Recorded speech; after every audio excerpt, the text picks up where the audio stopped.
আমার সালাম নেবেন, প্রণাম জানবেন। জয়গুরু। আমি এখানে কিন্তু সনাতন যে জোটটা হয়েছে, সম্মিলিত জোট, তাদের কাউকে এখানে আছেন কিনা আমি দেখছি না। কারণ বাংলাদেশের এখনকার সংকটে সবচেয়ে গুরুত্বপূর্ণ যারা আছেন তারা হলো সনাতন যে জোট, সম্মিলিত জোট তারা, এবং তাদেরই যে নেতা চিন্ময় কৃষ্ণ দাস, তিনি ইতিমধ্যে সরকার তাকে গ্রেফতার করেছেন রাষ্ট্রদ্রোহিতার অভিযোগে। এখন রাষ্ট্রদ্রোহিতা একটা কিন্তু ব্রিটিশ আইন, এবং আমরা কিন্তু জুলাই গণঅভ্যুত্থানের পরে এই ধরনের আইন নাগরিকদের উপর প্রয়োগ হবে এটা কিন্তু আমরাও আশা করি না যারা জুলাই অভ্যুত্থানের সঙ্গে যুক্ত ছিলেন। ফলে এখানে আইনগত দেখতে হচ্ছে যে একজন ব্যক্তি এখানে আপনার তার বিরুদ্ধে অভিযোগ করেছে, যে অভিযোগ করা হোক না কেন, তিনি একজন একটা বিএনপি, তিনি একজন সদস্য, এবং সেই সদস্য করেছে, পরবর্তীকালে বিএনপি আবার তাকে বরখাস্ত করেছে, তার দল থেকে বহিষ্কার করেছে, কিন্তু তার এই মামলাটা তোলা হয় নাই। ফলে দেখা যাচ্ছে এখানে একটা রাজনৈতিক দলেরও এখানে একটা উস্কানি রয়েছে পরিষ্কার, যেটা আমাদেরকে পরিষ্কার হতে হবে যে কেন এই মামলাটা করা হলো, এবং যদি তারা বহিষ্কারই করে থাকেন তাহলে সেই মামলা কেন তারা উঠে তারা করেন। ফলে আমাদের কাছে প্রশ্ন এসে গেছে, যারা আমরা জুলাই অভ্যুত্থানে ছিলাম এবং আমাদের উপদেশ সমাজে অনেকে আছেন, তাদের জীবন ঝুঁকি নিয়ে আমরা এই কাজটা করেছি। ফলে যারা বাংলাদেশকে অস্থিতিশীল করছে এরা কিন্তু বাংলাদেশের ভেতরে, আমি কলকাতার কি তাদের যে একটা অত্যন্ত নিম্ন শ্রেণীর আপনি কী বলে গণমাধ্যম কী প্রচার করছে এটা ইররিলেভেন্ট আমাদের জন্য।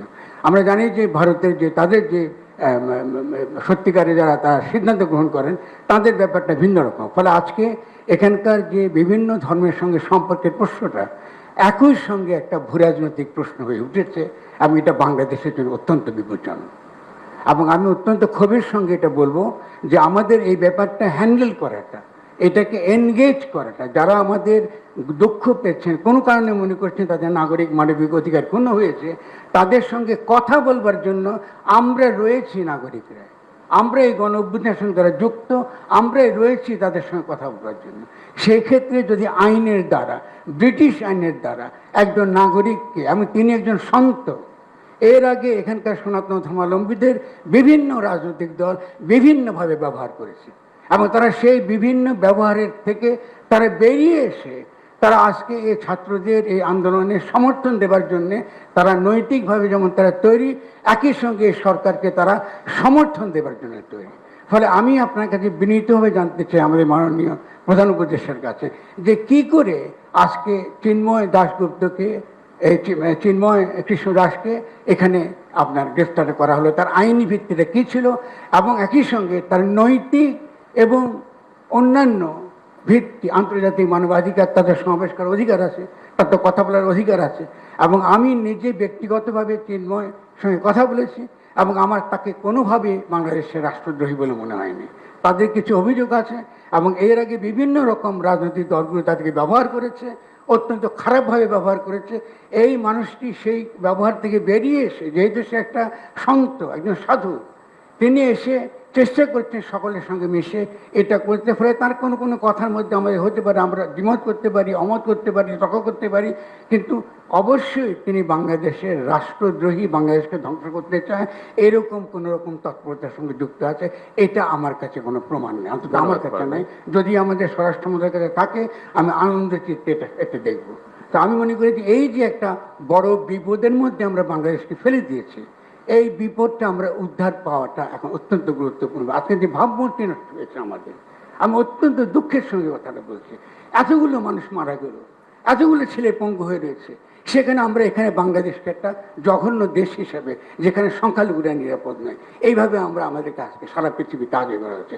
অথচ এই ধরনের লোকদেরকে, চিন্ময় যিনি যে সন্ত, তাকে নিয়ে আজকে সারা পৃথিবীকে বলতে পারতাম যে বাংলাদেশের সংখ্যালঘুরা আপনার মোটো আপনার অনিরাপদ নয়, তাদের উপর যে নির্যাতন হয়েছে, নিঃসন্দেহে সেই নির্যাতনের একটা অবশ্যই তার একটা বিহিত হবে। এক্ষেত্রে বৌদ্ধ বিহারের কথা বলা আছে, এগুলো তো দখল হয়েছে এর আগে সরকারের আমলে।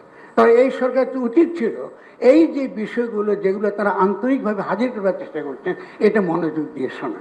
তো আমি বিনীতভাবে অনুরোধ করবো। তাছাড়া আরেকটা কথা বলি, মাজার ভাঙ্গা হচ্ছে, মাজার ভাঙ্গা হচ্ছে, যারা মাজার ভাঙছে, আমি গত কদিন আগে মাজার ভাঙ্গা হয়েছে, একটার পর একটা মাজার ভাঙ্গা হয়েছে, যেটা একদম ইসরায়েলি নীতিতে। ইসরায়েলও কিন্তু যেটা করে দক্ষিণ আপনার ওয়েস্ট ব্যাংকে, যে এখানকে ইসলামের যে ইতিহাস, চারদিক ইতিহাসে পীর মুর্শিদ ওলি আউলিয়ারা তারা যে ভূমিকা রেখেছেন, সে ঐতিহ্যকে মুছে ফেলা, ইতিহাসকে মুছে ফেলা, স্মৃতিকে মুছে ফেলা, শাহপরানের মাজারকে ধ্বংস করা হয়েছে, এরপর একটা পর একটা মাজার ধ্বংস করা হচ্ছে, কিন্তু এই সরকারের দিক থেকে আমরা কিন্তু কোনো প্রকার সত্যিকারের শক্ত কোনো অবস্থান দেখি না।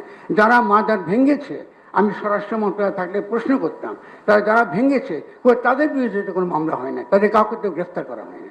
তাই এটা তো চলতে পারে না রাষ্ট্রীয়ভাবে। তো আজকে আমরা যে জায়গায় পৌঁছেছি, আমি এখানে যারা হাজির হয়েছেন মূলত যারা স্টেক হোল্ডার, যারা মূলত দাবি তুলছেন যে তাদের যে সকল অধিকার রয়েছে, তারা নাগরিক অধিকার আছে, মানবিক অধিকার আছে, সমাবেশ করার অধিকার আছে, অনেক ক্ষেত্রে আমাদের সঙ্গে তাদের একমত নাও। ধন্যবাদ। কিন্তু আলোচনা করবার একটা পরিবেশটা তৈরি করার জন্য আমি শুধুমাত্র বিনীত অনুরোধ জানাবো যে চিন্ময় কৃষ্ণ দাসের বিরুদ্ধে সত্যিকারের কোনো অভিযোগ যদি না থাকে, প্রথম কাজ হচ্ছে তাকে মুক্তি দেওয়া, তাকে জামিন না দেওয়াটা due process of the law এর লঙ্ঘন। আমরা যারা আইনের পেটে বুঝি, এইগুলো আমাদেরকে যে রাষ্ট্রের তরফ থেকে যদি এগুলো আমরা আন্তরিকভাবে যদি এগুলো হ্যান্ডেল করতে না পারি, আমি মনে করি আমরা অত্যন্ত বিপজ্জনক দিকে খুব দ্রুত দিকে দিয়ে চলেছি।